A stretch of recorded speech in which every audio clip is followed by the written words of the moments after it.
നമസ്കാരം, ഞാൻ ബൈജുവൻ നായർ. നമ്മുടെ ചാനലിലേക്ക് സ്വാഗതം. കുറച്ച് കാലമായിട്ട് നിങ്ങളെല്ലാവരും കാത്തിരുന്ന ഒരു സംഭവമായിട്ട് നമ്മുടെ സിട്രോൺ C3 എയർക്രോസ് എത്തിയിരിക്കുകയാണ്. ആ സംഭവം എന്താണെന്ന് ചോദിച്ചാൽ ഓട്ടോമാറ്റിക് ട്രാൻസ്മിഷനാണ്.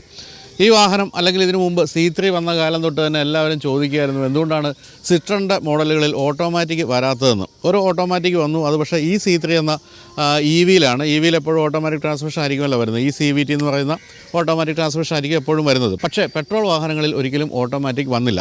അപ്പോൾ നമ്മൾ ഈ C3യുടെ അതുപോലെ തന്നെ C3 എയർക്രോസിൻ്റെ ഒക്കെ ടെസ്റ്റ് ഡ്രൈവിൻ്റെ സമയത്ത്, മീഡിയ ഡ്രൈവിൻ്റെ സമയത്ത് സിട്രോണിൻ്റെ ഏറ്റവും ടോപ്പിലുള്ള ഓഫീഷ്യൽസിനൊക്കെ ചോദിക്കുമ്പോൾ 2-3 മാസത്തിനുള്ളിൽ വരും എന്ന് പറഞ്ഞുകൊണ്ടേ ഇരിക്കുകയായിരുന്നു. പക്ഷേ C3 ഒക്കെ വന്നിട്ട് എത്ര കാലമായി, എന്നിട്ടും ഓട്ടോമാറ്റിക് വന്നിരുന്നില്ല. പക്ഷേ ഇപ്പോൾ എല്ലാ എല്ലാ പ്രതീക്ഷകളെയും കവച്ച് വെച്ചുകൊണ്ട് ഒരു ഗംഭീര 6 speed torque converter type automatic gear ബോക്സുമായിട്ടാണ് C3 എയർക്രോസ് വന്നിരിക്കുന്നത്. ഈ വാഹനം മറ്റെല്ലാ തരത്തിലും ഗംഭീരമായ ഒരു വാഹനമാണെങ്കിലും ഇപ്പോഴത്തെ ഒരു സാഹചര്യത്തിൽ ഓട്ടോമാറ്റിക് തീർച്ചയായിട്ടും ആവശ്യമാണ്. എന്തുകൊണ്ടാണ് സിട്രോണിൻ്റെ ഒഫീഷ്യൽസ് ഇത്രയും കാലം ഇത് വൈകിപ്പിച്ചത് എന്നുള്ളൊരു ആശങ്ക മാത്രമേ ബാക്കിയുള്ളൂ. ഏതായാലും വന്നപ്പോൾ മോശമല്ലാത്ത രീതിയിൽ 6 സ്പീഡ് തന്നെയാണ് വന്നിരിക്കുന്നത്.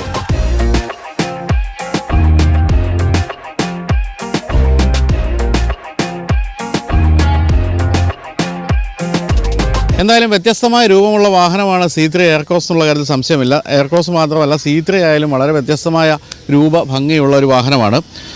ആകെ ഒരു പ്രശ്നമുണ്ടായിരുന്നത് ഓട്ടോമാറ്റിക് ഇല്ലായിരുന്നു എന്നുള്ള കാര്യമാണ്. ആ ഒരൊറ്റ കാരണം കൊണ്ടാണ് നിങ്ങൾ ഈ വാഹനം വാങ്ങിക്കാൻ മടിച്ചിരുന്നെങ്കിൽ ഇനി അതിൻ്റെ ആവശ്യമില്ല. 6 സ്പീഡ് ടോർക്ക് കൺവേർട്ടർ ഓട്ടോമാറ്റിക്കുമായിട്ട് ഏറ്റവും പുതിയ സിട്രോൺ C3 എയർക്രോസ് എത്തിക്കഴിഞ്ഞു.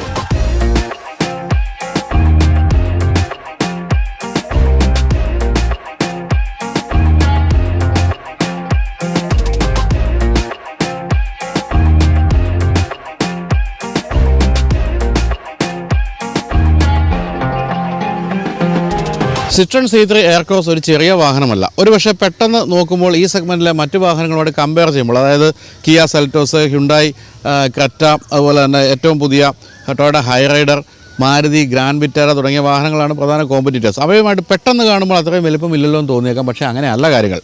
4300 മില്ലിമീറ്റർ നീളവും 2671 മില്ലിമീറ്റർ വീൽ ബേസുമുള്ള ഒരു വലിയ വാഹനമാണിത്. വീൽ ബേസ് നോക്കുകയാണെങ്കിൽ നമ്മൾ ഈ പറഞ്ഞ എല്ലാ വാഹനങ്ങളൊക്കെ കൂടുതൽ വീൽ ബേസ് ഉണ്ട് ഇതിനെന്നുള്ളതാണ് സത്യം. മറ്റൊരു കാര്യമുള്ളത്, ഈ സെഗ്മെൻറ്റിൽ ഒരു 7 സീറ്ററാണ് ഈ വാഹനം എന്നുള്ള കാര്യമാണ്. 7 സീറ്റർ എന്ന് പറയുമ്പോൾ 7 പേർക്ക് നിവർന്ന് വിശാലമായിട്ടിരിക്കാവുന്ന 7 സീറ്റർ എന്ന് വിചാരിക്കരുത്.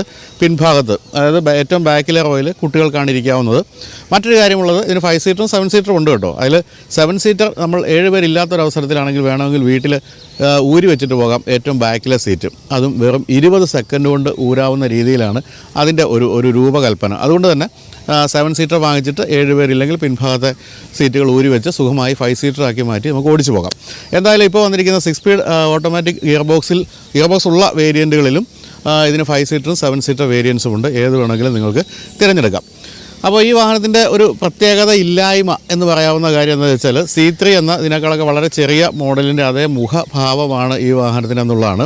അങ്ങനെ വളരെ വ്യത്യസ്തമായ രൂപം എന്നതുകൊണ്ട് തന്നെ ഈ രണ്ട് വാഹനങ്ങളുമായിട്ട് കമ്പയർ ചെയ്യുമ്പോൾ പറയാൻ പറ്റില്ല.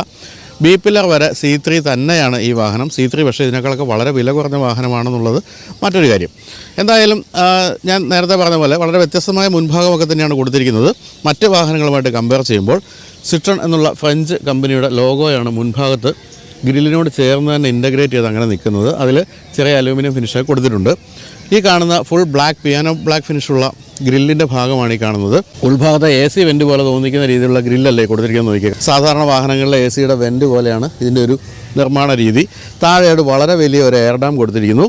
അതുപോലെ ഇവിടെയൊക്കെ ഈ ബോഡി കളറൊക്കെ ഇങ്ങനെ കടന്നു നിൽക്കുന്നതൊക്കെ ഈ എലമെൻസൊക്കെ രസമുള്ള കാര്യമാണ്. ഏറ്റവും താഴെയായിട്ട് അലൂമിനിയം ഫിനിഷുള്ള ഒരു സ്കിഡ് പ്ലേറ്റ് പോലുള്ള ഒരു ഭാഗമുണ്ട്. ഈ സെഗ്മെൻറ്റിലെ വാഹനങ്ങളുമായിട്ട് കമ്പയർ ചെയ്യുമ്പോൾ ഇതിൻ്റെ ഒരു കുറവെന്ന് പറയുന്നത് LED ലൈറ്റുകളല്ല കൊടുത്തിരിക്കുന്നത് എന്നുള്ള കാര്യമാണ്. ഇപ്പോൾ ഏറ്റവും പുതിയ സെൽറ്റോസ് ആയാലും ഏറ്റവും പുതിയ ക്രെറ്റ ആയാലും എല്ലാം തന്നെ ഫീച്ചേഴ്സിൻ്റെ കാര്യത്തിൽ ഒരു രക്ഷയുമില്ലാത്ത രീതിയിൽ പൊയ്ക്കൊണ്ടിരിക്കുമ്പോൾ ഇത്തരം ചില കാര്യങ്ങളിൽ കോംപ്രമൈസ് ചെയ്തിട്ടുണ്ട് സിട്രോൺ എന്നുള്ളത് ശരിയായൊരു കാര്യമായിട്ട് തോന്നുന്നില്ല. എന്തായാലും ഡേറ്റ റണ്ണിംഗ് ലാമ്പാണ് ഈ കാണുന്നത്. അത് ഇങ്ങനെ ഒരു ഷേപ്പ്, പിന്നെ ഇവിടെയും അങ്ങനെ അത് ഓടി വരുന്ന കാണാനൊക്കെ രസകരമാണ്. ഇവിടെ കാണുന്നത് വളരെ വലിയ ഹെഡ് ലാമ്പ് അസംബ്ലിയാണ്. ക്ലിയർ ലെൻസാണ് കൊടുത്തിരിക്കുന്നത്. പക്ഷേ ഞാനീ പറഞ്ഞ പോലെ LED അല്ല, ഹാലജനാണ് എന്ന് മാത്രമേ ഉള്ളൂ. താഴെ ഫോഗ് ലാമ്പ് കൊടുത്തിട്ടുണ്ട്. അതൊക്കെ മനോഹരമായിട്ട് അതിൻ്റെ അകത്ത് ഇൻ്റഗ്രേറ്റ് ചെയ്ത് അകത്തേക്ക് കയറി നിൽക്കുന്നു. വളരെ ഉയർന്ന ഒരു സ്റ്റാൻസ് അല്ല, പക്ഷേ നമ്മൾ മൊത്തത്തിൽ വാഹനം കാണുമ്പോൾ ഒരു SUVയുടെ ലുക്കൊക്കെ തന്നെയാണ് ഉള്ളതെങ്കിലും വളരെ ഉയർന്നു നിൽക്കുന്ന രൂപമെന്ന് പറയാനാവില്ല. സൈഡിലൊക്കെ ബോണറ്റിൻ്റെ സൈഡിലൊക്കെ പവർ ബൾജുകളൊക്കെ കൊടുത്ത് ഒരു മസിൽ മാൻ ലുക്കൊക്കെ തീർച്ചയായിട്ടും തോന്നിപ്പിക്കുന്നുണ്ട്. അപ്പം ഞാൻ നേരത്തെ പറഞ്ഞ പോലെ ബി പില്ലർ വരെ ഇത് C3 എന്ന ഹാഷ് ബാഗിനെ തന്നെയാണ് ഓർപ്പിക്കുന്നത്, വ്യത്യാസമൊന്നുമില്ല. മുൻഭാഗം പൂർണ്ണമായിട്ടും അതേ ഡിസൈനിൽ തന്നെയാണ് ഒരുക്കിയിരിക്കുന്നത്. ഇനി സൈഡ് പ്രൊഫൈലിലേക്ക് വരികയാണെങ്കിൽ 17 ഇഞ്ച് അലോയാണ് കാണുന്നത്. മനോഹരമായ അലോയ് വീലാണ്, യാതൊരു കുറ്റവും പറയാനില്ല. ബ്ലാക്കും അതുപോലെ തന്നെ സ്റ്റീൽ ഫിനിഷുമാണ് കൊടുത്തിരിക്കുന്നത്. അത്യാവശ്യം എന്താ പറയുക, ഒരു ഓഫ് റോഡൊക്കെ പോകാവുന്ന രീതിയിൽ വീൽ ട്രാവലുണ്ട്. അതാണ് നമ്മൾ ഈ കാണുന്നത്. ഇവിടെയൊക്കെ ബ്ലാക്ക് ക്ലാഡിങ് ഉണ്ട്, അത് പിൻഭാഗത്തേക്ക് നീണ്ടുകൊണ്ടിരിക്കുകയാണ്. അതുപോലെ ഈ ഭാഗത്തേക്ക് വരുമ്പോൾ C3 ആയിട്ടുള്ള വ്യത്യാസം C3 ഇവിടെയൊക്കെ ചില ഡിസൈൻ എലമെൻറ്റ്സ് കൊടുത്തിട്ടുണ്ട്, അത് ഇതിനില്ല എന്നാണ് പറയേണ്ടത്. എങ്കിൽ പോലും വളരെ ബോൾഡായിട്ടുള്ള ക്ലാഡിങ് ആണ്, കണ്ടല്ലോ. ബോഡിയോട് ചേർന്ന് നിൽക്കുന്നതല്ല, അല്പം വിട്ട് നിൽക്കുന്ന രീതിയിലുള്ള കാര്യമായ രീതിയിലുള്ള ക്ലാഡിങ് ആണ് അവിടെ കൊടുത്തിരിക്കുന്നത്. ഇവിടെ മറ്റൊരു ക്ലാഡിങ് കൊടുത്തിരിക്കുന്നു, അതിൽ ബോഡി കളർ ഒരു എലമെൻറ്റും കൊടുത്തിട്ടുണ്ട്. സൈഡ് വ്യൂ മിറേഴ്സിലൊക്കെ വൈറ്റ് ഫിനിഷ് തന്നെയാണ് കൊടുത്തിരിക്കുന്നത്, അതായത് ബോഡി കളർ തന്നെയാണ് കൊടുത്തിരിക്കുന്നത്. അതിൽ ഇൻഡിക്കേറ്ററും വന്നിട്ടുണ്ട്. അപ്പോൾ ഇവിടം വരെയാണ് ഞാനീ പറഞ്ഞത് C3 തന്നെയാണ് ഈ വാഹനം എന്നുള്ള കാര്യം. അതിനുശേഷം പക്ഷേ പാടെ മാറ്റം വന്നിരിക്കുകയാണ്. വിശാലമായ ഗ്ലാസ് ഏരിയ ഉണ്ട്, മേൽഭാഗത്ത് റൂഫ് റെയിൽ കൊടുത്തിട്ടുണ്ട്. പക്ഷേ ഈ കാണുന്ന ഇപ്പോൾ ഡോർ ഹാൻഡിലൊക്കെ ആണെങ്കിലും പഴയ ഓൾഡ് സ്കൂൾ എന്നാണ് വിളിക്കേണ്ടത്. ഇപ്പോഴത്തെ പുതിയ വാഹനങ്ങളിൽ നിന്നൊക്കെ കുറച്ചുകൂടി വ്യത്യസ്തമായ ഡോർ ഹാൻഡിലൊക്കെ കൊടുക്കാമായിരുന്നു. ഈ ഭാഗത്തേക്ക് വരുമ്പോൾ പൂർണ്ണമായും ഒരു SUV ലുക്കിലേക്ക് മാറുകയാണ്. പിന്നെ ഈ ഒരു ഭാഗം നല്ല ഹൈറ്റൊക്കെ ഇവിടെ നമുക്ക് അനുഭവപ്പെടുന്നുണ്ട്. ഇവിടെയൊക്കെ ഫുൾ ബ്ലാക്ക് ഫിനിഷ് കൊടുത്തിരിക്കുന്നു. ഈ ഒരു ബ്ലാക്ക് എലമെൻ്റൊക്കെ ഇങ്ങനെ നിൽക്കുന്നതൊക്കെ രസകരമായിട്ടുണ്ട്. എനിക്ക് ഈ വാഹനത്തിൻ്റെ ഏറ്റവും ഇഷ്ടപ്പെട്ടൊരു ഭാഗം എന്ന് പറയുന്നത് ഇവിടെ നിന്നുള്ളൊരു ക്രോസ് സെക്ഷൻ എന്ന് പറയുന്ന രീതിയിൽ നോക്കുമ്പോൾ അതിഗംഭീരമല്ലേ, വളരെ വ്യത്യസ്തമായ രൂപം എന്ന് തന്നെയാണ് പറയേണ്ടത്. മനോഹരമായ ടെയിൽ ലാമ്പാണ്, അത് ഈ സൈഡിൽ നിന്ന് ആരംഭിച്ച് അങ്ങനെ നിൽക്കുന്നു. ഒന്നും ഓവറല്ല എന്നുള്ളതാണ് ഈ വാഹനത്തിൻ്റെ പ്രൊപ്പോർഷൻ്റെ ഒരു ഗുണമായിട്ട് എനിക്ക് തോന്നുന്നത്. വളരെ ഷാർപ്പായിട്ടുള്ള ടെയിൽ ലാമ്പാണ് കൊടുത്തിരിക്കുന്നത്. പിൻഭാഗത്താണെങ്കിലും വളരെ നിവർന്ന് നിൽക്കുന്ന ഒരു രൂപമാണ്, നമുക്ക് കൊള്ളാമല്ലോ എന്ന് തോന്നിക്കുന്ന ഒരു രൂപമാണ്. ഇത് പ്യുവർ ടെക് എന്ന് പറയുന്ന ആ ഒരു വേരിയൻ്റാണ്. അതിൻ്റെ ബാഡ്ജിങ്ങാണ് ഇവിടെ കൊടുത്തിരിക്കുന്നത്. ഇവിടെ C3 എയർക്രോസ് എന്നുള്ള ബാഡ്ജിങ് കാണാം. സിട്രൻ്റെ വലിയ ലോഗോ ഇവിടെ കൊടുത്തിരിക്കുന്നു. പിൻഭാഗത്തെ ഈ ഒരു വലിപ്പത്തെ ഒന്ന് കട്ട് ചെയ്യാൻ വേണ്ടി ഒരു പിയാനോ ബ്ലാക്ക് ഫിനിഷുള്ള ഒരു സ്ട്രിപ്പാണ് ഇവിടെ കൊടുത്തിരിക്കുന്നത്. അതുപോലെ പിന്നിലും നമുക്ക് വൈപ്പർ കാണാം, അതുപോലെ ഡീഫോഗറുണ്ട്, ഷാർഫിൻ ആൻറ്റിനയുണ്ട്, ഇൻ്റഗ്രേറ്റഡ് സ്പോയിലറുണ്ട്, ഇവിടെ ഒരു സ്റ്റോപ്പ് ലൈറ്റ് ഉണ്ട്. താഴെയായിട്ട് സാമാന്യം ഉയർന്നു നിൽക്കുന്ന ഒരു ബമ്പറാണ് കാണുന്നത്. അതിൽ അലൂമിനിയം ഫിനിഷും ബ്ലാക്ക് ഫിനിഷും ഒക്കെ കൊടുത്ത് മനോഹരമാക്കിയിട്ടുണ്ട്. എന്തായാലും എനിക്ക് പിൻഭാഗം വളരെ ഇഷ്ടപ്പെട്ടു ഈ വാഹനത്തിൻ്റെ. ശരിക്കും നമ്മൾ ആഗ്രഹിക്കുന്ന തരത്തിലുള്ളൊരു ഡിസൈൻ എന്ന് തന്നെയാണ് ഈ ഡിസൈനെ വിളിക്കാവുന്നത്. ഇനി നമുക്ക് ബൂട്ട് സ്പേസ് നോക്കാം. ഇത് 7 സീറ്റർ വേരിയൻ്റ് ആണ്. ഈ 2 സീറ്റാണ് ഞാൻ പറഞ്ഞത് നമുക്ക് 20 സെക്കൻഡ് കൊണ്ട് ഇളക്കി മാറ്റാം എന്നുള്ള കാര്യം. അത് ഇളക്കി മാറ്റിയില്ലെങ്കിൽ ഇവിടെ പിള്ളേരുടെ പാൽക്കുപ്പി മാത്രം വയ്ക്കാനുള്ള സ്പേസേ ഉള്ളൂ എന്നാണ് പറയേണ്ടത്. പക്ഷേ എപ്പോഴും പിള്ളേരായിരിക്കും ബാക്കിയിരിക്കുന്നത്, പാൽക്കുപ്പിയും വെച്ച് അവിടെ ഇരുന്നോളും. പക്ഷേ കൂടുതൽ സാധനങ്ങൾ കയറ്റി നമുക്ക് തീർച്ചയായിട്ടും സീറ്റ് ഇളക്കി മാറ്റി തന്നെ വേണം നമുക്ക് യാത്ര പോകാൻ. ഈ 2 സീറ്റും ഇളക്കുകയാണെങ്കിൽ 511 ലിറ്റർ ബൂട്ട് സ്പേസ് കിട്ടും എന്നുള്ള ഒരു കാര്യം. മറ്റൊരു കൗതുകകരമായ കാര്യം 5 സീറ്റർ ആണെങ്കിൽ പോലും ഇത്രയും ബൂട്ട് സ്പേസ് കിട്ടില്ല എന്നുള്ളതാണ്. അതിനേക്കാളും 61 ലിറ്റർ ബൂട്ട് സ്പേസ് കൂടുതലാണ് 7 സീറ്ററിൻ്റെ പിന്നിലെ ഈ ഒരു സീറ്റ് ഇളക്കിയാൽ. എന്ന് പറഞ്ഞാൽ നിങ്ങൾക്ക് ഇപ്പോൾ 5 സീറ്റർ മാത്രമായിട്ട് ഉപയോഗിക്കണമെങ്കിൽ പോലും 7 സീറ്റർ വാങ്ങിക്കുകയാണെങ്കിൽ ഈ 2 സീറ്റും സ്ഥിരമായിട്ട് വീട്ടിൽ ഇളക്കി അങ്ങ് വെച്ചോ. അങ്ങനെയാണെങ്കിലും 511 ലിറ്റർ ബൂട്ട് സ്പേസ് കിട്ടും, അതായത് 5 സീറ്ററിനൊക്കെ കൂടുതൽ ബൂട്ട് സ്പേസ്. എന്നാൽ ഈ അവിടെ 60-40 ആയിട്ട് നമുക്ക് മുൻഭാഗത്തെ അതായത് സെക്കൻഡ് റോ സീറ്റ് നമുക്ക് വേണമെങ്കിൽ സ്പ്ലിറ്റ് ചെയ്യാം. അങ്ങനെയാണെങ്കിൽ 889 ലിറ്ററായിട്ട് ബൂട്ട് സ്പേസ് ഉയരും. എന്ന് പറഞ്ഞാൽ അങ്ങേയറ്റം ബൂട്ട് സ്പേസ് ഉള്ളൊരു വാഹനമാണ്. വേണമെങ്കിൽ നമുക്ക് ഇതെല്ലാം ഇളക്കി കഴിഞ്ഞാൽ ഒരു സൈക്കിളൊക്കെ വേണമെങ്കിൽ പോലും ഇതിൻ്റെ അകത്ത് കയറ്റി വെച്ചുകൊണ്ട് യാത്ര ചെയ്യാം. അത്രയും വിശാലമാണ് ഇൻറ്റീരിയർ സ്പേസ്. എന്തായാലും ഇതെല്ലാം തുറന്നു വെച്ച അവസ്ഥയിൽ ഞാൻ ഈ പറഞ്ഞ പോലെ ഇത്രയൊക്കെ തന്നെ സ്പേസ് നമുക്ക് പറയാനുള്ളൂ. ഫുൾഭാഗ സ്പേസ് നമുക്ക് അകത്തുനിന്ന് നോക്കാം, എങ്കിലും ഇപ്പോൾ ചാച്ചൻ ഒന്ന് പറഞ്ഞതേ ഉള്ളൂ. അപ്പോൾ ഇതൊക്കെയാണ് ഡിസൈൻ വിശേഷങ്ങൾ. അപ്പോൾ ഡിസൈൻ്റെ കാര്യത്തിൽ ഒരു കാര്യം പറയാവുന്നത് യാതൊരു മാറ്റവും ഇല്ല എന്നുള്ള കാര്യമാണ്. അപ്പോൾ ഈ ഒരു ഓട്ടോമാറ്റിക് ഗിയർ ബോക്സ് ഉള്ള വാഹനം വന്നപ്പോഴും എക്സ്റ്റീരിയറിൽ യാതൊരു വ്യത്യാസവും വന്നിട്ടില്ല. നമുക്ക് ഇഷ്ടപ്പെട്ട ആ രൂപം അതേപടി നിലനിർത്തിയിട്ടുണ്ടെന്നാണ് പറയേണ്ടത്. എന്തായാലും ഞാൻ നേരത്തെ ഇതുവരെ പറഞ്ഞു വന്നിരുന്ന പോലെ തന്നെ ഈ സെഗ്മെൻറ്റിലെ മറ്റു ഒരു വാഹനവുമായിട്ടും സാമ്യമില്ലാത്ത രീതിയിൽ വളരെ കൗതുകകരമായ ഡിസൈനിലാണ് സിട്രൻ്റെ ഈ ഒരു മോഡൽ വന്നിരിക്കുന്നത്. ഇത് മാത്രമല്ല, നമ്മൾ യൂറോപ്പിലൊക്കെ പോകുമ്പോൾ കാണാൻ പറ്റും സിട്രൻ്റെ മോഡലുകൾക്കൊന്നും മറ്റ് ഒരു വാഹനങ്ങളുമായിട്ട് സാമ്യമില്ലാത്ത രൂപമാണെന്നുള്ള കാര്യം. ആ രീതിയിലുള്ള വളരെ ഡിസ്റ്റിങ്റ്റീവ് ആയിട്ടുള്ള സ്റ്റൈലിംഗ് ആണ് ഈ വാഹനത്തിൽ കാണാൻ പറ്റുന്നത്. അപ്പോൾ നമുക്കിനി ഇൻറ്റീരിയറിൽ എന്തെങ്കിലും മാറ്റം ഉണ്ടോ നോക്കാം.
പുതിയ സിട്രൺ C3 എയർക്രോസ് നമ്മൾ കാണുമ്പോൾ ആദ്യമായി നമ്മുടെ കണ്ണിൽപ്പെടുന്നത് ഏറ്റവും വലിയ മാറ്റം എന്ന് പറയുന്നത് ഈ കാണുന്ന ഗിയർ ലിവർ തന്നെയാണ്.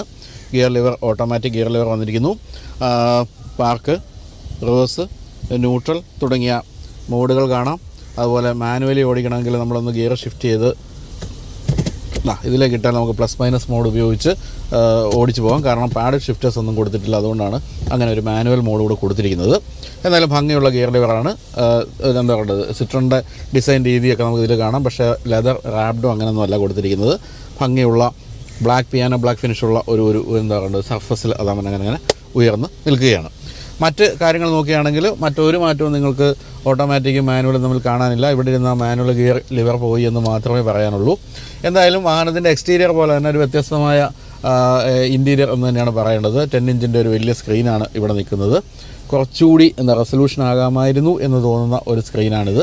എന്തായാലും ഇതിൽ ആൻഡ്രോയിഡ് ഓട്ടോയും ആപ്പിൾ കാർപ്ലേയും പോലുള്ള കാര്യങ്ങളുണ്ട്. പിന്നെ കുറേ ആപ്പ് ബേസ്ഡ് ആയിട്ടുള്ള കാര്യങ്ങളുണ്ട്. ഉദാഹരണമായിട്ട് നമുക്ക് വാഹനം വീട്ടിൽ ഇരുന്ന് സ്റ്റാർട്ട് ചെയ്യുകയും AC ഓൺ ചെയ്യുകയും മറ്റും ചെയ്യാവുന്ന രീതിയിലുള്ള അത്തരം കാര്യങ്ങളൊക്കെ കൊടുത്തിട്ടുണ്ട്. വളരെ വിശാലമായ, അതായത് ഈ സെഗ്മെൻറ്റിൽ ഇപ്പോഴത്തെ ഏറ്റവും പുതിയ കിയ, ഹ്യുണ്ടായി വാഹനങ്ങളുമായിട്ട് കമ്പയർ ചെയ്യുമ്പോൾ തീർച്ചയായിട്ടും അത്തരം കാര്യങ്ങൾ കുറവാണ് എന്നുള്ള സത്യമാണ്. എങ്കിൽ പോലും ഡിസ്പ്ലേ നമുക്ക് അല്പം കൂടി ഒന്ന് ബ്രൈറ്റ് ആകും. എങ്കിൽ പോലും കുറച്ച് സംഭവങ്ങളൊക്കെ കൊടുത്തിട്ടുണ്ട് എന്നാണ് പറയേണ്ടത്. ഇപ്പോൾ ബ്രൈറ്റ് ആയപ്പോൾ കുഴപ്പമില്ല കേട്ടോ. ഞാനത് ബ്രൈറ്റ് അല്ലാതിരുന്നപ്പോഴാണ് ഇതിന് റെസൊല്യൂഷൻ അല്പം കുറവാണ് എന്ന് തോന്നിയത്. അപ്പോൾ ഇതിലെ സെറ്റിങ്സിലേക്കൊക്കെ പോകണമെങ്കിൽ വെഹിക്കിളിൻ്റെ അലേർട്ടുകൾ, ഡിസ്പ്ലേ, ഓഡിയോ, ക്ലോക്ക്, ജനറൽ തുടങ്ങിയ കാര്യങ്ങളൊക്കെ കാണാം. ജനറലിലേക്ക് പോകുമ്പോൾ എന്താണുള്ളത്, നമുക്ക് പലതരത്തിലുള്ള ലാംഗ്വേജ് സെറ്റ് ചെയ്യുന്ന ഫാക്ടറി റീസെറ്റ്, വൈഫൈ അത്തരം കാര്യങ്ങളൊക്കെയാണ് ഇവിടെ കാണുന്നത്. ഇപ്പോൾ ഈ കാണുന്നതൊക്കെ തന്നെയാണുള്ളത്. പ്രധാനമായിട്ട് ഞാനീ പറഞ്ഞ 1-2 റിമോട്ടായിട്ടുള്ള കാര്യങ്ങൾ ചെയ്യാനുള്ള സംവിധാനമുണ്ട്. എന്തായാലും അത് ആ ഒരു സ്ക്രീനൊക്കെ നിൽക്കുന്ന ഭംഗിയായിട്ടുണ്ട്. ഫുൾ പിയാനോ ബ്ലാക്ക് ഫിനിഷാണ് കൊടുത്തിരിക്കുന്നത് ഈ ഒരു ഭാഗത്തെല്ലാം തന്നെ. മുൻഭാഗത്ത് ഞാൻ പറഞ്ഞ പോലെ ഗ്രില്ലിൽ കണ്ട അതേ രൂപത്തിലാണ് ഇവിടെ AC വെൻ്റ് കൊടുത്തിരിക്കുന്നത്. അതൊക്കെ ഭംഗിയായിട്ടുണ്ട്. ഇവിടെ ബ്ലാക്ക് ഫിനിഷും അതുപോലെ ഒരല്പം ഗ്രേയിഷ് ആയിട്ടുള്ളൊരു ഭാഗമാണ് ഈ കാണുന്നത്. ഇവിടെ അലൂമിനിയം ഫിനിഷ് കൊടുത്തിട്ടുണ്ട്. ഉയർന്നു നിൽക്കുന്ന ഡാഷ്ബോർഡാണ്, അതായത് ഈ വാഹനത്തിൻ്റെ രൂപത്തിന് ചേരുന്ന രീതിയിൽ ഉയർന്നു നിൽക്കുന്ന ഡാഷ്ബോർഡ് എന്നാണ് വിളിക്കേണ്ടത്. ഈ ഭാഗത്തേക്ക് വരുമ്പോൾ ക്ലൈമറ്റ് കൺട്രോളിൻ്റെ സ്വിച്ചുകളൊക്കെ പഴയ റോട്ടറി സ്വിച്ചുകളൊക്കെ തന്നെയാണ് കൊടുത്തിരിക്കുന്നത്. ഇവിടെ ഒരു ചാർജിങ് പോർട്ട് കൊടുത്തിരിക്കുന്നു. ഇവിടെ 12 വോൾട്ട് ഒരു ചാർജിങ് പോർട്ട് കൊടുത്തിട്ടുണ്ട്. എന്തായാലും വയർലെസ് ചാർജിങ് പോലുള്ള കാര്യങ്ങളൊന്നും കൊടുത്തിട്ടില്ല. ഇവിടെ മൊബൈൽ ഫോൺ സൂക്ഷിച്ചു വെച്ചൊന്ന് ചാർജ് ചെയ്യാമെന്ന് മാത്രമേ ഉള്ളൂ. അതും ഈ വാഹനത്തെ ഈ സെഗ്മെൻറ്റിലെ മറ്റു വാഹനങ്ങളുമായിട്ട് അല്പം പിന്നെ നിർത്തുന്നുണ്ട് എന്നുള്ള കാര്യവും നമ്മൾ തീർച്ചയായിട്ടും പറയേണ്ടതുണ്ട്. ഇവിടെ കപ്പ് ഹോൾഡേഴ്സും ചെറിയ സ്റ്റോറേജ് സ്പേസുകളൊക്കെ കാര്യമായ രീതിയിൽ കൊടുത്തിട്ടുണ്ട്. അതുപോലെ ഗ്ലൗ ബോക്സ് ആണെങ്കിലും അത്ര വലുതൊന്നും പറയാനില്ല, തരക്കേടില്ലാത്തത് എന്നേ പറയാനുള്ളൂ. എന്തായാലും സ്പേസിൻ്റെ കാര്യം തന്നെയാണ് ഇവിടെ എടുത്തു പറയാനുള്ളത്. ഇഷ്ടംപോലെ ലെഗ് സ്പേസ് ഉണ്ട്, യാതൊരു ക്ഷാമവും ആ കാര്യത്തിൽ കൊടുത്തിട്ടില്ല. നിങ്ങളിത് കാണുന്നുണ്ടാവും. അതുപോലെ സീറ്റൊക്കെ ആണെങ്കിലും നല്ല കുഷനിങ് ഒക്കെ ഉള്ള സീറ്റാണ്, നല്ല ഗ്രിപ്പുള്ള സീറ്റാണ്. അതുപോലെ ഭംഗിയുള്ള സീറ്റുമാണ്. അതിൻ്റെ നിറമൊക്കെ ആണെങ്കിലും ഭംഗിയുണ്ട്. ഇവിടെ ഒരു ആംറസ്റ്റ് കൊടുത്തിട്ടുണ്ട്. അത് നമുക്കിങ്ങനെ മടക്കിയൊക്കെ വയ്ക്കാം. പക്ഷേ അതിൻ്റെ അകത്ത് സ്റ്റോറേജ് സ്പേസ് പോലുള്ള കാര്യങ്ങളൊന്നും കൊടുത്തിട്ടില്ല. അതുപോലെ ഇത്തരം വാഹനങ്ങൾ ഒരിക്കലും എക്സ്പെക്റ്റ് ചെയ്യാത്തൊരു കാര്യമാണ് നമ്മൾ പിൻഭാഗത്തെ വിൻഡോയുടെ സ്വിച്ചുകൾ ഇവിടെ കൊടുക്കുക എന്നുള്ളത്. കാരണം ഇതൊക്കെ ഒരു പ്രീമിയം വാഹനമാണല്ലോ. പക്ഷേ അത് ഇവിടെയാണ് കൊടുത്തിരിക്കുന്നത് എന്നുള്ളതും മറ്റു വാഹനങ്ങളുമായിട്ട് ഒരു കുറവായിട്ടോ വ്യത്യസ്തതയായിട്ടോ എങ്ങനെ വേണമെങ്കിലും നമുക്ക് പറയാം. മറ്റൊരു കുറവ് സൺറൂഫ് ഇല്ല എന്നുള്ള കാര്യമാണ്. സൺറൂഫ് ഇല്ലാതിരിക്കാനുള്ള കാരണം വെച്ചാൽ ഇവിടെ പിൻഭാഗത്തേക്കുള്ള AC വെൻ്റ് റൂഫിലാണ് കൊടുത്തിരിക്കുന്നത് എന്നുള്ളതുകൊണ്ടായിരിക്കാം സൺറൂഫ് ഒഴിവാക്കിയിട്ടുണ്ട്. എന്തായാലും നിർമ്മാണ നിലവാരം തീർച്ചയായിട്ടും നമുക്ക് ഉൾഭാഗത്തിരിക്കുമ്പോൾ ഫീൽ ചെയ്യും. ഒരു യൂറോപ്യൻ വാഹന നിർമ്മാതാവിൻ്റെ ആ ഒരു നിർമ്മാണ നിലവാരം തീർച്ചയായിട്ടും ഫീൽ ചെയ്യുമെന്ന് തന്നെയാണ് പറയേണ്ടത്. സ്റ്റിയറിംഗ് വീലിലേക്ക് വരുമ്പോൾ സിട്രണിൻ്റെ തനത് സ്റ്റിയറിംഗ് വീൽ എന്നാണ് വിളിക്കേണ്ടത്. കാണാൻ ഭംഗിയുള്ള സ്റ്റിയറിംഗ് വീലാണ്, ലെതർ റാപ്ഡാണ്, സ്റ്റിച്ചിങ് ഒക്കെ ഭംഗിയായിട്ടുണ്ട്. അതിൻ്റെ ഷേപ്പും ഒക്കെ രസകരമാണ്, ഈ ഒരു സ്റ്റിയറിംഗ് വീലിൻ്റെ ഷേപ്പ്. ഈ ഭാഗത്തേക്ക് വരുമ്പോൾ മെനുവിൻ്റെയൊക്കെ ബട്ടണുകൾ ഇവിടെ കാണാം. ഈ ഭാഗത്ത് വോളിയം കൺട്രോളൊക്കെ. അപ്പോൾ എവിടെ പോയി ക്രൂയിസ് കൺട്രോൾ എന്ന് ചോദിച്ചാൽ ക്രൂയിസ് കൺട്രോൾ ഇല്ല ഈ വാഹനത്തിന് എന്നുള്ളതാണ് മറ്റൊരു കുറവായിട്ട് പറയാവുന്ന കാര്യം. എന്തായാലും ഷേപ്പൊക്കെ ഭംഗിയായിട്ടുണ്ടെന്നേ പറയാനുള്ളൂ. ഇവിടെ ഒരു 7 ഇഞ്ച് TFT സ്ക്രീനാണ് കൊടുത്തിരിക്കുന്നത് മീറ്റർ കൺസോളിൻ്റെ ഭാഗത്ത്. ഒരു വലിയ സ്പീഡോമീറ്ററിൻ്റെ ഒരു ഡയലല്ലാതെ വലിയ കാര്യമായിട്ടൊന്നും പറയാനില്ല. പിന്നെ ഡിസ്റ്റൻസ് ടു MT പോലുള്ള കാര്യങ്ങൾ, വളരെ ചെറിയ കാര്യങ്ങൾ മാത്രമേ കൊടുത്തിട്ടുള്ളൂ. അതുപോലെ നമ്മൾ ഈ സ്ക്രീനിലേക്ക് വരുമ്പോൾ റിവേഴ്സ് ക്യാമറയുടെ റെസൊല്യൂഷൻ എങ്ങനെ ഉണ്ടെന്ന് നോക്കാം. വളരെ ചെറിയ ഒരു സ്ക്രീനാണ് കാണുന്നത്. റെസൊല്യൂഷൻ മോശമല്ല എന്നാണ് പറയുന്നത്. എന്തായാലും 360 ഡിഗ്രി ക്യാമറ, അതുപോലെ തന്നെ ഇപ്പോൾ ഈ പറഞ്ഞ ക്രൂയിസ് കൺട്രോളിൻ്റെ അഭാവം തുടങ്ങിയ കാര്യങ്ങളും ഈ സെഗ്മെൻറ്റിലെ മറ്റ് വാഹനങ്ങളിൽ നിന്നും ഇതിനെ വ്യത്യസ്തമാക്കുന്നുണ്ട്.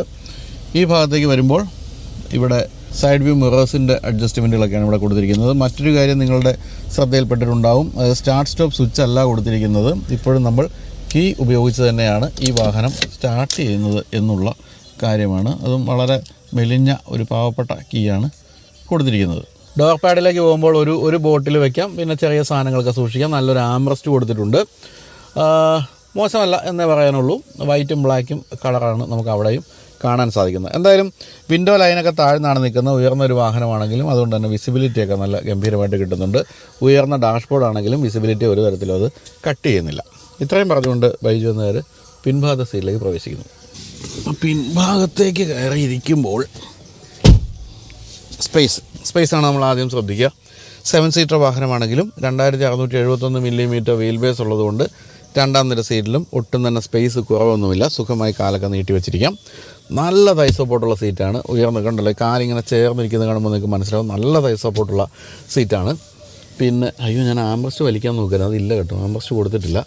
എന്തായാലും 3 പേർക്ക് ഇരിക്കാൻ തന്നെയാണ് ഉദ്ദേശിച്ചിരിക്കുന്നത്. കാരണം 3 ഹെഡ് റെസ്റ്റ് കൊടുത്തിട്ടുണ്ട്. അതിൽ 2 ഹെഡ് റെസ്റ്റ് ഉയർത്തിയൊക്കെ വെക്കാവുന്നതാണെങ്കിൽ ഇത് ഈ നടുവിലുള്ളത് ഇൻ്റഗ്രേറ്റ് ചെയ്തിരിക്കുകയാണ്. അതായത് അത് ഉയർത്താനൊന്നും പറ്റില്ല, അവിടെ അങ്ങനെ ഉറപ്പിച്ച് വെച്ചിരിക്കുകയാണ് എന്നാണ് പറയേണ്ടത്. പിന്നെയുള്ളത് എ സി വെൻ്റ്. റൂഫിൽ എങ്ങനെ വലിയ റൂഫ് മൗണ്ടഡ് എ സി വെൻ്റാണ് കൊടുത്തിരിക്കുന്നത്. അതിൽ 3 സ്പീഡാണ് എ സിയുടെ ഫാൻ ബ്ലോവറിൻ്റെ സ്പീഡ് കൊടുത്തിരിക്കുന്നത്. ഇത് മറ്റൊരു കാര്യമുള്ളത്, 5 സീറ്ററിന് ഇവിടെ മേൽഭാഗത്ത് എ സി വെൻ്റ് ഇല്ല എന്നുള്ള കാര്യമാണ്. അതായത് 5 സീറ്ററിൽ പിൻഭാഗത്തേക്ക് അങ്ങനെ അധികം എ സി വരേണ്ട കാര്യമില്ലല്ലോ. അതുകൊണ്ട് മുൻഭാഗത്ത് തരക്കേടില്ലാത്ത എ സി ആയതുകൊണ്ട് പിൻഭാഗത്തേക്ക് തണുപ്പ് വേഗം എത്തും. ഇത് 3-ാം നിരക്കാർക്ക് വേണ്ടിയാണ് സത്യത്തിൽ ഇങ്ങനെ ഈ ഒരു എ സി വെൻ്റ് കൊടുത്തിരിക്കുന്നതെന്ന് പറയാം. എന്തായാലും അതൊരു നല്ലൊരു എലമെൻ്റായിട്ട് അവിടെ നിൽക്കുന്നുണ്ട്. അതുകൊണ്ട് നമുക്ക് നഷ്ടമായത് സൺറൂഫാണ് എന്ന് മാത്രമേ പറയാനുള്ളൂ.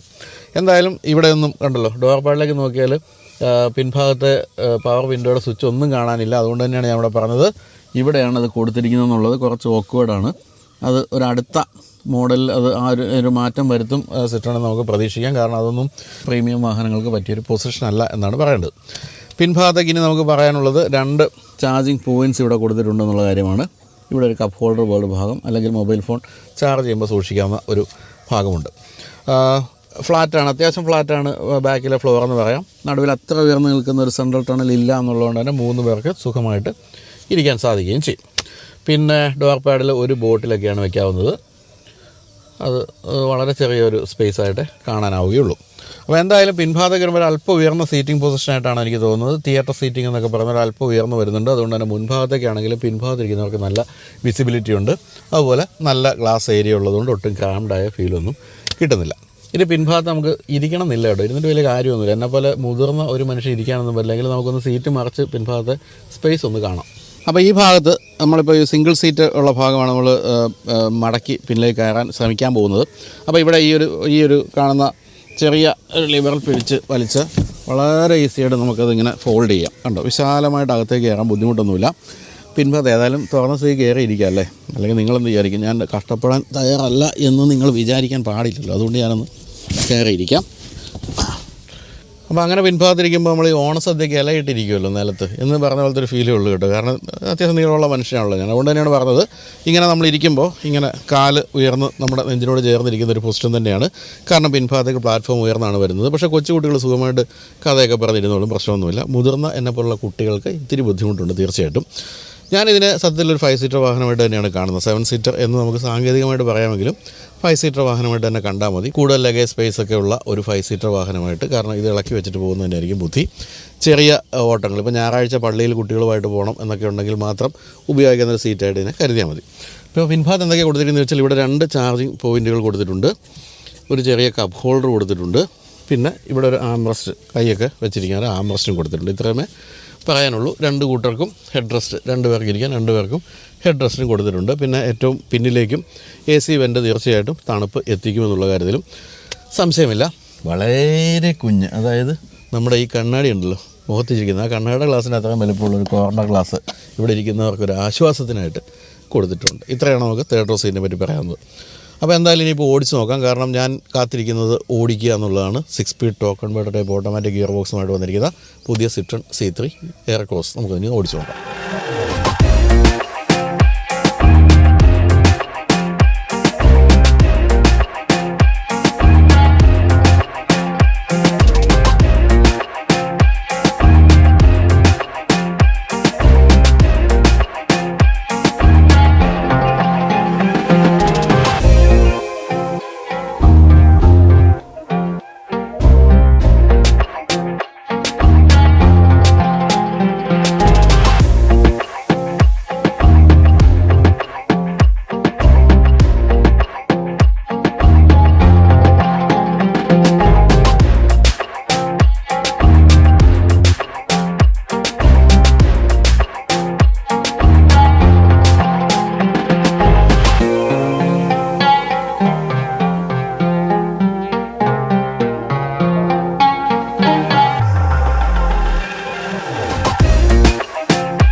സിട്രൺ C3 എയർക്രോസിൻ്റെ സെഗ്മെൻറ്റിൽപ്പെട്ട ഇപ്പോൾ ഉദാഹരണമായിട്ട് നമുക്ക് ഹ്യുണ്ടായി ക്രെറ്റയോ അല്ലെങ്കിൽ കിയ സെൽറ്റോസ് പോലുള്ള വാഹനങ്ങൾ നോക്കുകയാണെങ്കിൽ 3000 യൂണിറ്റൊക്കെ മാസം ഇന്ത്യയിൽ വിൽക്കുന്നുണ്ട്. പക്ഷേ C3 എയർക്രോസ് എല്ലാവർക്കും ഇഷ്ടപ്പെട്ട വാഹനമായിരുന്നെങ്കിലും 500 യൂണിറ്റ് താഴെയാണ് പ്രതിമാസം വിറ്റുകൊണ്ടിരുന്നത്.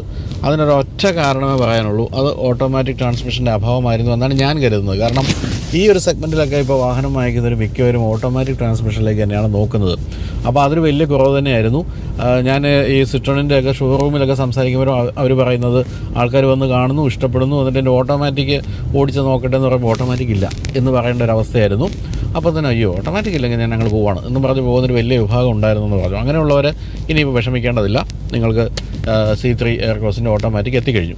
എന്തായാലും ഇന്ത്യയിൽ ഇപ്പോൾ വന്നിട്ടുള്ളൂ എങ്കിൽ പോലും ഇത് ഇന്തോനേഷ്യയിൽ കുറച്ച് കാലമായിട്ടുണ്ട്. ഇന്തോനേഷ്യയിൽ C3 എയർക്രോസിൻ്റെ ഓട്ടോമാറ്റിക് വന്നിട്ട് കുറച്ച് കാലമായി.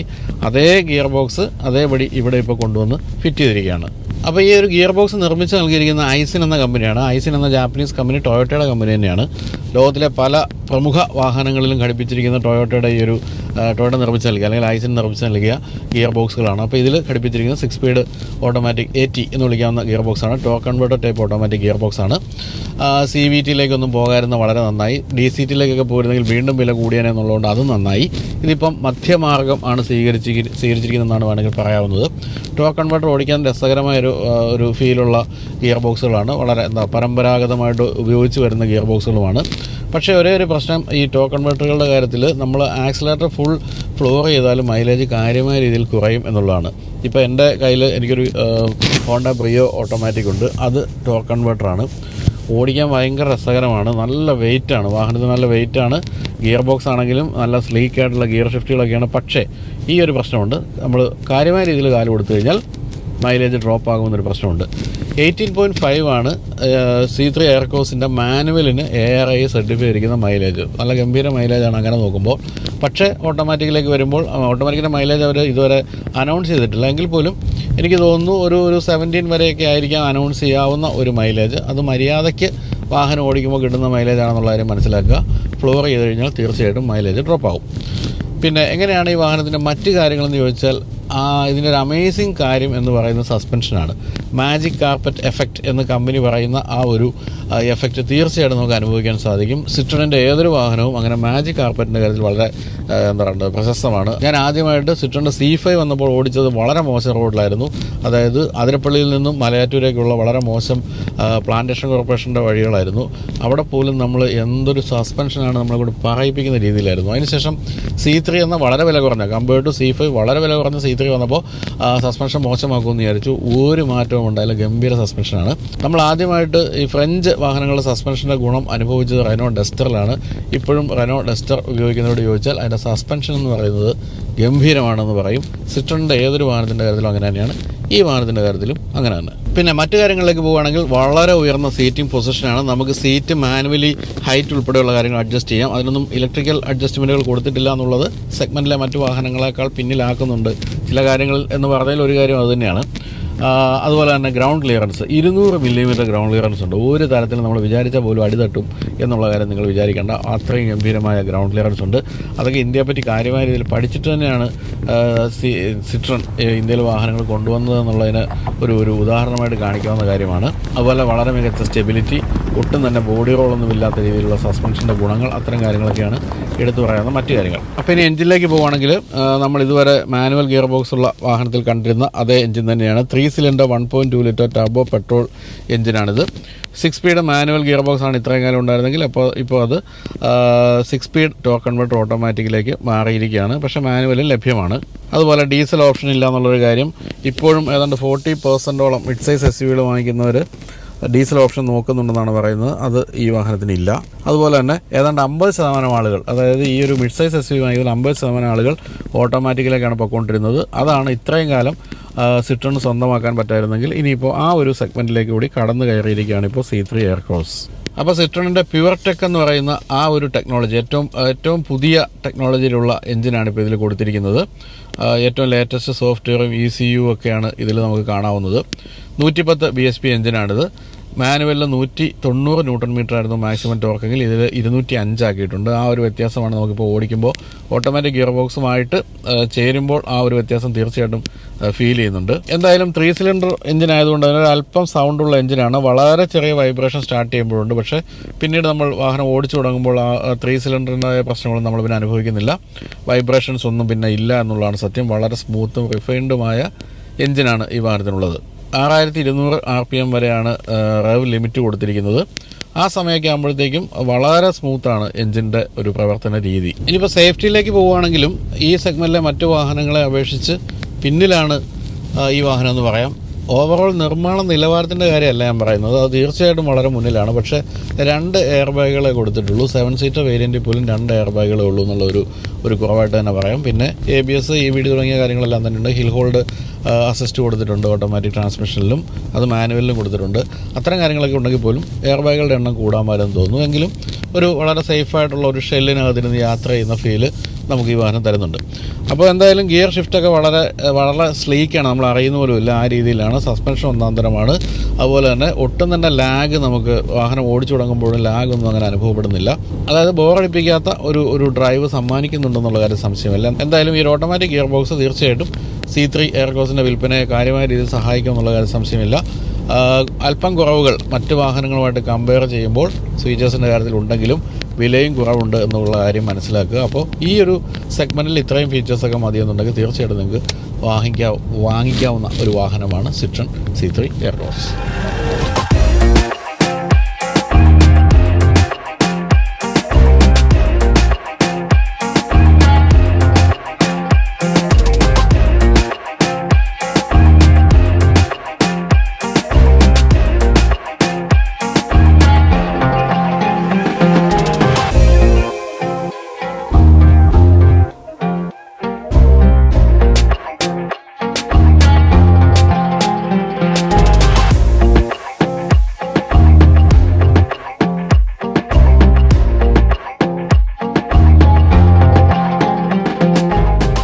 അപ്പോൾ ഇതാണ് എൻജിൻ റൂം. 1.2 ലിറ്റർ എൻജിൻ വളരെ മനോഹരമായിട്ട് അങ്ങനെ ഘടിപ്പിച്ച് വെച്ചിട്ടുണ്ട്.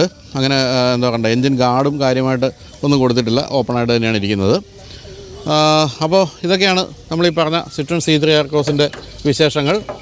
എന്തായാലും നമ്മൾ കാത്തിരുന്ന ഓട്ടോമാറ്റിക് ഗിയർ ബോക്സാണ് ഇപ്പോൾ വന്നിരിക്കുന്നതെന്ന് പറയാം. വില പ്രഖ്യാപിച്ചിട്ടില്ല. 29th നിങ്ങളിപ്പോൾ ഈ ഒരു പ്രോഗ്രാം കണ്ടുകൊണ്ടിരിക്കുമ്പോൾ വില പ്രഖ്യാപിച്ചിട്ടുണ്ടാവും. ഇപ്പോഴത്തെ അവസ്ഥയിൽ 10 ലക്ഷം തൊട്ട് 14-28 വരെയാണ് ഈ വാഹനത്തിൻ്റെ എക്സ്ഷോറൂം വില. അപ്പോൾ അതിനേക്കാൾ 1 ലക്ഷം രൂപ നമുക്ക് വില കൂടുതൽ പ്രതീക്ഷിക്കാമെന്നാണ് പറയേണ്ടത്. അങ്ങനെ നോക്കിയാലും ഈ സെഗ്മെൻറ്റിലെ മറ്റ് വാഹനങ്ങളുമായിട്ട് കമ്പയർ ചെയ്യുമ്പോൾ വില കുറവാണ് എന്നുള്ള കാര്യം പറയാതിരിക്കാനാവില്ല. തന്നെയല്ല, ഇൻറ്റീരിയർ സ്പേസ് കൂടുതലുമാണ് ഈ സെഗ്മെൻറ്റിലെ മറ്റ് വാഹനങ്ങളുമായിട്ട് കമ്പയർ ചെയ്യുമ്പോൾ. പക്ഷേ ഏറ്റവും പുതിയ സെൽറ്റോസോ അല്ലെങ്കിൽ ക്രെറ്റയൊക്കെ ആയിട്ട് കമ്പയർ ചെയ്യുമ്പോൾ കുറച്ച് കാര്യങ്ങൾ ഇതിലും കുറവാണ് എന്ന് പറയാതിരിക്കാനാവില്ല ഫീച്ചേഴ്സിൻ്റെ കാര്യത്തിൽ. എങ്കിലും നിങ്ങൾ അങ്ങനെ കാര്യമായ രീതിയിൽ ഫീച്ചേഴ്സ് ഒന്നും ഉപയോഗിക്കുന്ന ആളല്ല, അല്ലെങ്കിൽ ഓവറായിട്ടൊന്നും ഉപയോഗിക്കുന്ന ആളല്ലെങ്കിൽ നിങ്ങൾക്ക് പറ്റിയ ഒരു ഫാമിലി വാഹനം തന്നെയാണിത്. ഇപ്പോൾ 6 സ്പീഡ് ഓട്ടോമാറ്റിക് ഗിയർ ബോക്സ് വന്നപ്പോൾ ഡ്രൈവബിലിറ്റിയും കാര്യമായ രീതിയിൽ വർദ്ധിച്ചിട്ടുണ്ട്. പിന്നെ സിട്രോൺ തീർച്ചയായിട്ടും ലോകത്തിലെ ഏറ്റവും മികച്ച വാഹനങ്ങൾ നിർമ്മിക്കുന്ന ഒരു ഫ്രഞ്ച് വാഹന നിർമ്മാതാവാണ്. ആ ഒരു വിശ്വാസ്യത എന്തായാലും ഈ ഒരു വാഹനത്തിനുണ്ട്. മറ്റൊരു കാര്യമുള്ളത്, വളരെ സീരിയസ് ആയിട്ട് ഇന്ത്യയെ കാണുന്ന ഒരു കമ്പനിയാണ് സിട്രോൺ എന്നുള്ള കാര്യമാണ്. ഒരിക്കലും ഇത് ഇട്ടിട്ട് പോകാനുള്ള സാധ്യതയൊന്നുമില്ല. കാരണം 2 വർഷം കൊണ്ട് തന്നെ 3-4 മോഡലുകൾ വന്നു കഴിഞ്ഞു. ഇനിയിപ്പോൾ C3X എന്ന് പറയുന്ന ഏറ്റവും പുതിയ ഒരു സെഡാൻ വരുന്നുണ്ട്. ആ സെഡാൻ ഷേപ്പൊക്കെ വളരെ രസകരമാണ്. കാരണം ഒരു കൂപ്പേ സ്റ്റൈലിംഗ് ഉള്ള സെഡാനാണ് C3X വരാൻ പോകുന്നത്. തന്നെയല്ല, ഏത് വാഹനം വന്നാലും 6 മാസം കൊണ്ട് അതിൻ്റെ EV വരുന്ന ഒരു പരിപാടിയും കൂടി സിട്രോൺ തുടങ്ങി വെച്ചിട്ടുണ്ട്. ഇപ്പോൾ ഈ വാഹനത്തിൻ്റെയും EV ഏറെ താമസിയാതെ വരും എന്നാണ് പറയപ്പെടുന്നത്. അപ്പോൾ ആ രീതിയിൽ ഇന്ത്യ വളരെ സീരിയസ് ആയിട്ട് കാണുന്ന ഒരു കമ്പനിയാണ് സിട്രോൺ എന്നുള്ളതുകൊണ്ട് തന്നെ ഇട്ടിട്ട് പോകും എന്നുള്ള പേടിയൊന്നും വേണ്ട. ഡീലർഷിപ്പുകളൊക്കെ വളരെ കാര്യമായ രീതിയിൽ വർദ്ധിക്കാൻ പോവുകയാണ് ഇപ്പോൾ ഇന്ത്യയിൽ സിട്രോണിൻ്റെ വകയായിട്ട്. അപ്പോൾ ഇത്രയുമാണ് വാഹനത്തിൻ്റെ വിശേഷങ്ങൾ പറയാനുള്ളത്. വില നിങ്ങളിപ്പോൾ അറിഞ്ഞിട്ടുണ്ടാകും എന്ന് കരുതുന്നു ഈ ഒരു വീഡിയോ വന്നു കഴിഞ്ഞപ്പോൾ തന്നെ. ഇനി പറയാനുള്ള കമൻറ്റ് ഓഫ് ദ വീക്കിനെ കുറിച്ചാണ്. എല്ലാ ആഴ്ചയിലും നമ്മൾ നമ്മുടെ വീഡിയോയുടെ താഴെ വരുന്നൊരു കമൻറ്റ് സെലക്ട് ചെയ്തിട്ട് ആ കമൻറ്റിന് സമ്മാനം കൊടുക്കുന്നുണ്ട്. സമ്മാനം എന്ന് പറയുന്നത് 2000 രൂപയുടെ ഗിഫ്റ്റ് ഹാമ്പറാണ്. അത് നൽകുന്നത് റോഡ്മേറ്റ് എന്ന ആപ്പാണ്. അപ്പോൾ എല്ലാ വീഡിയോകളും കാണുക, എന്നിട്ട് രസകരമായ അല്ലെങ്കിൽ വിമർശനാത്മകമായ കമൻറ്റുകൾ ചെയ്യുക. മികച്ച കമൻറ്റിന് എല്ലാ ആഴ്ചയിലും 2000 രൂപയുടെ gift hamper road mate app തരുന്നതായിരിക്കും. നിങ്ങളിപ്പോൾ വാഹനമില്ലാത്ത ആളാണെങ്കിൽ വിഷമിക്കേണ്ട കാര്യമൊന്നുമില്ല. വാഹന സംബന്ധിയായ സമ്മാനം ഒന്നുമല്ല തരുന്നത്. അതുകൊണ്ട് തന്നെ നിങ്ങൾക്ക് ഉപയോഗിക്കാവുന്ന സമ്മാനമായിരിക്കും. വിദേശത്തുള്ളവർക്ക് കമൻറ്റ് ചെയ്യാം. അവരുടെ നാട്ടിലെ വീട്ടിലേക്കായിരിക്കും നമ്മൾ ഗിഫ്റ്റ് ഹാമ്പർ അയച്ചു തരുന്നത്. അപ്പോൾ എന്തായാലും എല്ലാ വീഡിയോയും കാണുക, കമൻറ്റുകൾ ചെയ്യാം. ഇത്രയും പറഞ്ഞിട്ട് അവസാനിപ്പിക്കുന്നു. അപ്പോൾ സിട്രോൺ എല്ലാവിധ ഭാവുകങ്ങളും നേർന്നുകൊണ്ട് ബൈ.